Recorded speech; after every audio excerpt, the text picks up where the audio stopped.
আমেৰিকাত এতিয়া মূল্যবৃদ্ধিৰ জুই জ্বলিছে সাধাৰণ লোক অসন্তুষ্ট মূল্যবৃদ্ধিক লৈ নমস্কাৰ স্বাগতম নিউজ 18 অসম নৰ্থ ইষ্টৰ এয়া হৈছে পোনপটীয়া সম্প্ৰচাৰ ষ্টুডিঅ'ত মই প্ৰাঞ্জল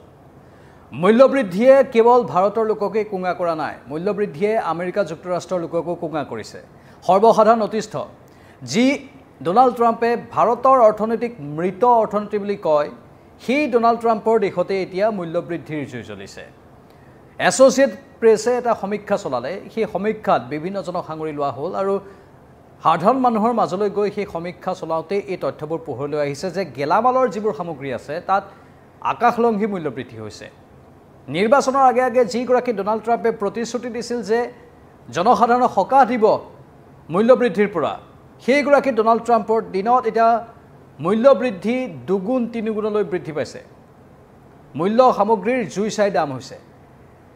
আগতে যি দাম নাছিল এতিয়া সেই দাম হৈছে আমেৰিকা যুক্তৰাষ্ট্ৰৰ সামগ্ৰীৰ গেলামালৰ গ্ৰছাৰী সামগ্ৰী অৰ্থাৎ গেলামালৰ এই সামগ্ৰীবোৰৰ এনেধৰণৰ অত্যধিক মূল্যবৃদ্ধিয়ে সৰ্বসাধাৰণক অতিষ্ঠ কৰিছে আৰু পোনচাতেই তেওঁলোকে দেশৰ চৰকাৰৰ বিৰুদ্ধাচৰণ কৰিবলৈ আৰম্ভ কৰিছে এছ'চিয়েটেড প্ৰেছে এপিএ যিটো সমীক্ষা চলালে সেই সমীক্ষাত প্ৰায় 55% জনসাধাৰণে অসন্তুষ্টি প্ৰকাশ কৰিছে তেওঁলোকে কৈছে যে এনেকুৱা যে অৱস্থা হ'ব আমি ভবা নাছিল আমি ভাবিছিলোঁ যে এখন সোণৰ আমেৰিকা হ'ব আৰু এখন সুন্দৰ আমেৰিকা হ'ব আৰু য'ত জনসাধাৰণৰ প্ৰতিটো ক্ষেত্ৰতে সকাহ দিয়া হ'ব জনসাধাৰণে চিকিৎসাৰ ক্ষেত্ৰত যিবোৰ খৰচ কৰিবলগীয়া হয় সেই খৰচবোৰ সংকোচন হ'ব সামগ্ৰীৰ যি আকাশলংঘী দাম সেই হ্ৰাস পাব কিন্তু যিবোৰ আমি ভাবিছিলোঁ তাতকৈচোন অধিক ভয়াৱহ হৈ পৰিছে এতিয়া পৰিস্থিতি সামগ্ৰীৰ দামটো হ্ৰাস নাপালেই ওলোটাই দুগুণৰ পৰা তিনিগুণ বা চাৰিগুণলৈকে বৃদ্ধিহে পালে কিয় এনে হৈছে বুলি তেওঁলোকে প্ৰশ্ন সোধে এছ'চিয়েটেড প্ৰেছকে মানে এপিকে এই প্ৰশ্ন সোধে কিন্তু তেওঁলোকে মাত্ৰ সমীক্ষাটোহে চলাইছিল আৰু তাতেই 55% লোকৰ অসন্তুষ্টি প্ৰকাশ পাইছে বাকী 33%ৰ অসন্তুষ্টি নাই আৰু 14% মানে কিছু তথ্য দিছে যে তেওঁলোকে কৈছে যে আমি এই বিষয়টোৰ ক্ষেত্ৰত কোনো মাত মাতিব নিবিচাৰোঁ আমি আমাৰ স্থিতি সম্পূৰ্ণৰূপে এটা নিৰপেক্ষ স্থিতি ৰাখিব বিচাৰিছোঁ আৰু সেয়েহে আমি এই ক্ষেত্ৰত মাত নামাতোঁ প্ৰায় 31% মানে অসন্তুষ্টি প্ৰকাশ কৰা নাই 14%ই কোনো মতামত প্ৰকাশ কৰা নাই আৰু 55%ই সম্পূৰ্ণৰূপে ইয়াৰ এই মূল্যবৃদ্ধিৰ বিৰুদ্ধে মাত মাতিছে 55%, 31% আৰু 14% মুঠ আমেৰিকাৰ জনগণৰ এই নিৰ্দিষ্ট পৰিমাণৰ লোকক লৈ এই বিশেষ সমীক্ষা চলোৱা হৈছিল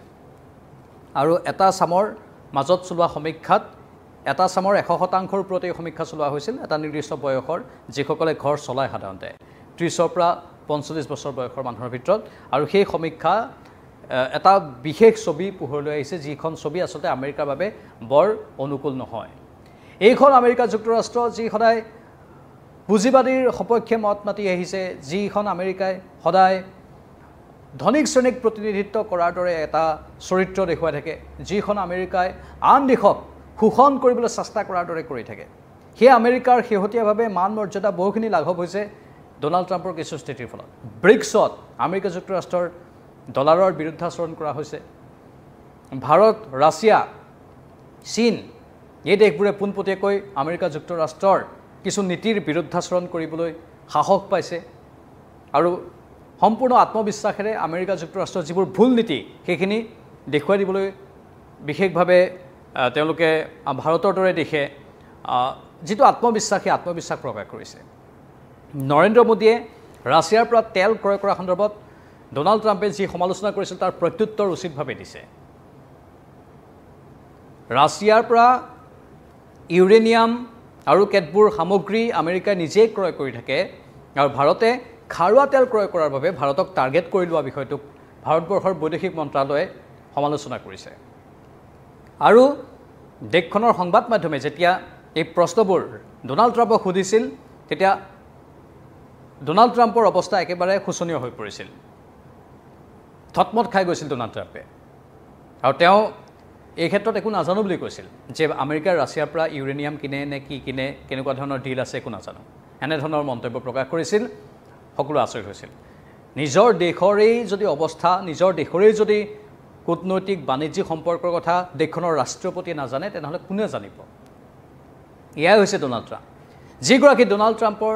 কোনো স্থিতি এতিয়া নাই তেনে এক ছবি পোহৰলৈ আহিছে আৰু সেইগৰাকী ডোনাল্ড ট্ৰাম্পে ভাৰতৰ বিৰুদ্ধে 50% শুল্ক আৰোপ কৰিবলৈ এতিয়া শেহতীয়াভাৱে আৰোপ কৰিম বুলি বা আৰোপ কৰিছোঁ বুলি সদৰি কৰিছে যি আমেৰিকা যুক্তৰাষ্ট্ৰত ভাৰতৰ ঔষধৰ চাহিদা আছে ভাৰতত নিৰ্মিত ঔষধৰ কাৰণ আমেৰিকা যুক্তৰাষ্ট্ৰত নিৰ্মিত ঔষধৰ ব্যাপক মূল্য যাৰ ফলত সৰ্বসাধাৰণে সেইখিনি বহন কৰিব নোৱাৰে সেয়েহে ভাৰতৰ পৰা ৰপ্তানি কৰা ঔষধত বিশেষ ৰেহাই পায় বিশেষ কম দামত সেই ঔষধবোৰ আমেৰিকাবাসীয়ে ক্ৰয় কৰিব পাৰে আৰু সেই ঔষধবোৰৰ বহুখিনি চাহিদাও আছে সেই ঔষধৰ ওপৰতো আনকি আমেৰিকা যুক্তৰাষ্ট্ৰই ডোনাল্ড ট্ৰাম্পে কৰ কাটল আৰোপ কৰি দিছে আৰু তাৰ জৰিয়তে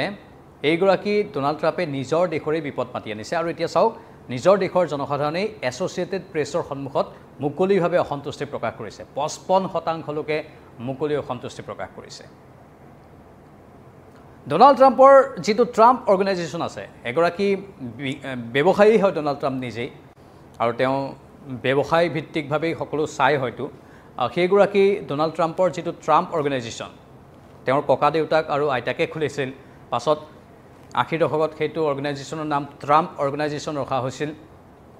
সেই ট্ৰাম্প অৰ্গেনাইজেশ্যনে 10 বছৰত ভাৰতবৰ্ষৰ পৰা 750 কোটি টকা মুনাফা আহৰণ কৰিছে সেই ট্ৰাম্প অৰ্গেনাইজেশ্যনৰ ভাৰতবৰ্ষত গুৰগাঁও মহাৰাষ্ট্ৰ আদি বিভিন্ন প্ৰান্তত বহুকেইটা কাৰ্যালয় আছে এই ব্যৱসায় ট্ৰাম্প অৰ্গেনাইজেশ্যনে ভাৰতত আজি বছৰ বছৰ ধৰি কৰি আহিছে ব্যাপক মুনাফা ভাৰতৰ পৰা লৈ গৈ আছে আৰু সেইগৰাকী ডোনাল্ড ট্ৰাম্পেই ভাৰতবৰ্ষৰ অৰ্থনৈতিক মৃত অৰ্থনীতি বুলি কয় আৰু সেই ডোনাল্ড ট্ৰাম্পৰ এনেধৰণৰ কিছু কৰ্মকাণ্ডৰ ফলতেই তেওঁৰ মান মৰ্যাদা সকলো লঘু হৈ পৰিছে আৰু নিজৰ দেশৰেই অৰ্থনৈতিক সুস্থিৰ কৰিব পৰা নাই ডোনাল্ড ট্ৰাম্পে